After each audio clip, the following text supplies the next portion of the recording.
Aujourd'hui, je vais vous parler de certains modèles en Mossberg qui sont très accessibles pour la chasse, entre autres au petit gibier, parce que je vais vous parler principalement de calibre 20, qui est un calibre que les Québécois adoptent de plus en plus, même à la sauvagine dans le semi-automatique, qui s'est prouvé comme étant excessivement efficace, mais surtout super le fun à tirer parce que le recul est très moindre.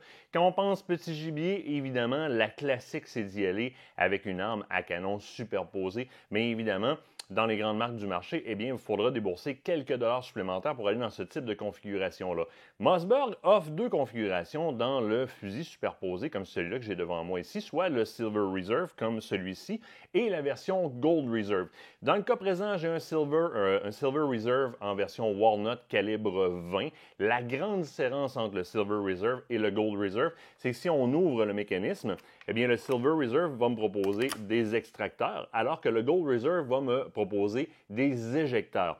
L'alliage du boîtier va être différent aussi entre le Silver et le Gold Reserve. Le Silver Reserve est une très belle option lorsqu'on va parler de partie budget. Bon, la réputation de Mossberg n'est pas à refaire dans la catégorie des fusils. Évidemment, c'est ce qui les a mis sur le marché. Ils sont encore excessivement performants là-dedans. Et même si c'est un superposé à moindre coût par rapport à la compétition dans le superposé, eh bien, il est excessivement efficace. Plusieurs vont même dire du Silver Reserve et du Gold Reserve que c'est une arme qui a tendance à rentrer directement dans la ligne de tir et à faire mouche à tous les coups. On va parler d'un investissement dans un fusil de ce type-là, dans le Silver Reserve, dans les alentours de 1000 à 1300 $, dépendamment de la configuration que je vais utiliser. En face de moi, c'est une version Bantam, donc une version pour un gabarit un peu plus petit. Fait qu'évidemment, une prise en main plus courte, donc un enfant ou encore une femme qui a des plus petits bras va être très à l'aise avec. Mais j'ai quand même des grands bras et j'ai aucun problème à manipuler l'arme. Et d'autant plus que c'est en calibre 20, donc ça va me donner énormément d'agréments. Ce sont des armes de très bonne qualité avec des bois de très bon grade, surtout pour le prix qu'on en demande. Évidemment, ce n'est pas des grands alliages, mais c'est construit de manière excessivement robuste. Ce que ça vous permet d'avoir, c'est à comparer par exemple à des grands fabricants italiens qui vont aller chercher des alliages de fous qui vont durer des millénaires, eh bien là, ça vous donne une arme que vous allez pouvoir acheter. Littéralement, vous allez pouvoir acheter.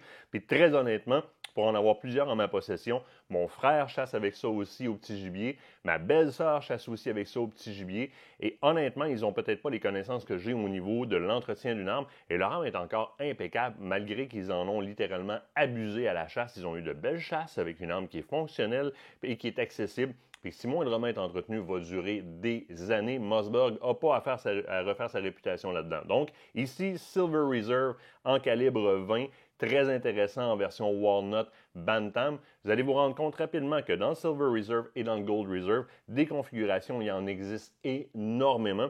Puis je le répète, je le sais, je radote, c'est très accessible. Je vous donne un autre exemple dans le Silver Reserve qui est très intéressant. On change de calibre juste 2 petites secondes. Regardez bien ça. Ici, on est en Walnut. Là, je vais vous proposer une arme en version synthétique Greenleaf, mais dans ce cas-ci, un calibre 28. C'est la même chose. On y va ici, par contre, au lieu d'avoir un grain de riz, on va y aller avec une configuration mire à fibre optique, puisque c'est un fusil qui a été designé au départ aux États-Unis pour la chasse au dindon. Celui-là est justement muni d'étranglement à dindon. Je vais tout simplement changer l'étranglement. Lorsque je commande des Silver Reserve de version standard comme ça, j'ai carrément le coffret d'étranglement qui vient avec des étranglements intérieurs. J'aurai tout simplement qu'à commander les étranglements pour ma chasse au petit gibier. Et je me ramasse avec un 28 qui est une arme toute compacte, toute intéressante, toute petite, encore plus facile d'entretien parce qu'ici, on a du synthétique. Je vous répète, c'est un Silver Reserve, donc on a affaire à des extracteurs et non pas, il est flambant neuf, des extracteurs et non pas des éjecteurs, malgré que ça vous donne accès à un mécanisme qui est encore plus simple. Et plus on va vers la simplicité au niveau des mécanismes dans les armes à feu, plus c'est facile à entretenir et moins ça a tendance à briser. Donc aussi dans le Silver Reserve, vous voyez, c'est la même arme, les deux, dans des configurations qui sont différentes, prise en main qui est exactement la même. C'est des armes qui sont légères, c'est des armes qui sont précises, mais je le répète, qui sont excessivement accessibles. On va parler, là, la gamme se promène entre 990, puis mettons, si on va dans les versions Sporter, parce qu'il y a aussi des versions Sporter à canon canon ventilé et à pont ventilé. On va aller plus là, vers les 1500, 1600 donc 1500, 1600 Sinon, là, une moyenne de 1200 à peu près. On se ramasse avec une arme superposée avec une crosse en bois de très bonne qualité. Maintenant, si on veut adresser encore plus le budget, Mossberg a encore sur le marché, et il va probablement toujours garder sur le marché, une arme qui fait partie de l'histoire, si on le veut, le modèle 88.